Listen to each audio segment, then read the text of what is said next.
The Gospels accurately preserve the activities of Jesus Christ.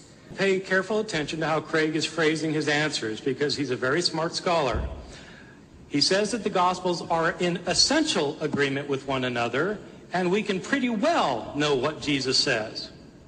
He quotes E.P. Sanders about how we know what Jesus said. E.P. Sanders agrees with me that there are discrepancies among the Gospels, and there is unreliable information scattered throughout the Gospels.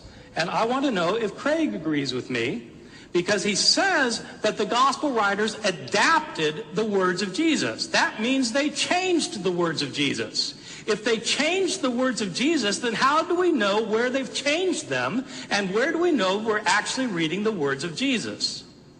The same thing applies to Jesus' deeds. Can we trust what the Gospels say about what Jesus did? If the stories about Jesus were sometimes changed as Christians told and retold the stories as they adapted them, how do we know that they weren't changed a lot before the Gospels were written down?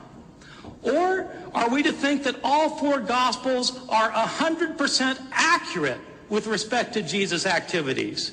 If they're not 100% accurate, how do we know that they're at all accurate?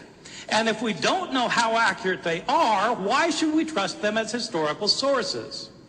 My own view is that it is absolutely certain that the Gospels did not give an accurate account of the things that Jesus did. For one thing, once again, there are many discrepancies in the accounts, as you can see for yourself, simply by reading them and comparing the Gospel stories for one another. Take any story in any of the Gospels and compare it in detail. Just do it yourself.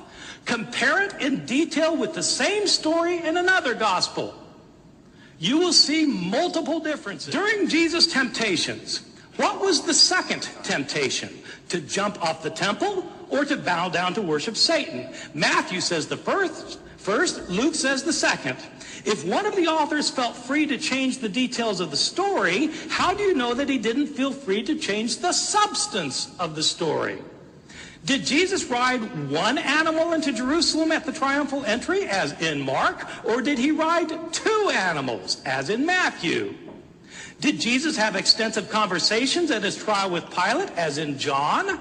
Or was he silent, except for uttering two words, as in Mark? How could it be both? But sometimes the stories are not simply different in minor detail. They are sometimes different in major ways. Let me give you just one example in the couple minutes I have left. Jesus, on the way to his death, in the Gospel of Mark, is completely silent. He carries his cross, or Simon of Cyrene carries his cross, and Jesus doesn't say a word. They nail him to the cross, and he's silent. He's hanging on the cross. Both robbers mock him. The passers-by mock him. Everybody mocks him, and he doesn't say anything until the very end. He cries out, Eloi, Eloi, lama sabachthani. My God, why have you forsaken me?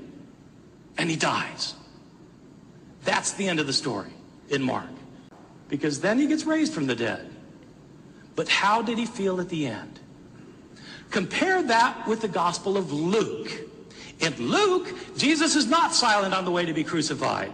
He's going to be crucified, and he sees some women weeping for him by the side of the road, and he turns to them and says, Daughters of Jerusalem, don't weep for me, weep for yourselves and for your children for the fate that's to befall you. Jesus, in Luke's gospel, is more concerned about these women than he is about his own fate. When being nailed to the cross, in Luke's gospel, he's not silent. He says, Father, forgive them, for they don't know what they're doing. In Luke's gospel, he's hanging on the cross and he has an intelligent conversation with one of the robbers. Only one of the robbers mocks him in Luke. The other tells the first robber to be quiet because Jesus has done nothing to deserve this. He turns his head to Jesus and says, Lord, remember me when you come into your kingdom. And Jesus replies to him, Truly I tell you, today you will be with me in paradise. In Luke's gospel, Jesus does not feel forsaken the way he does in Mark. In Luke's gospel, he knows he's on God's side. God is behind the proceeding. He knows what's going to happen to him. He knows why it's going to happen to him. He knows what's going to happen to him after it happens to him. He's going to wake up in paradise, and this guy's going to be with him in Luke's gospel. And at the end, rather than crying out, my God, why have you forsaken me? He doesn't say that in Luke. In Luke's gospel, he says, Father, into your hands I commend my spirit. And he dies.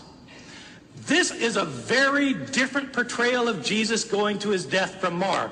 What everybody does, of course, is they take Mark's account and they take Luke's account and they smash them together into one big account. So Jesus says everything that he says in Mark, everything he says in Luke, then you throw in what he says in Matthew and what he says in John, and you end up with the 7 last words of the dying Jesus, which you find in none of the Gospels. You are free to do that, to smash them all together. So that Mark's portrayal isn't right, Luke's isn't right. What's right is the one that you've combined. But realize what you've done is you've written your own gospel rather than trusting any of the Gospels of the New Testament. The problem is the Gospels of the New Testament do not agree either on the sayings of Jesus or on the deeds of Jesus.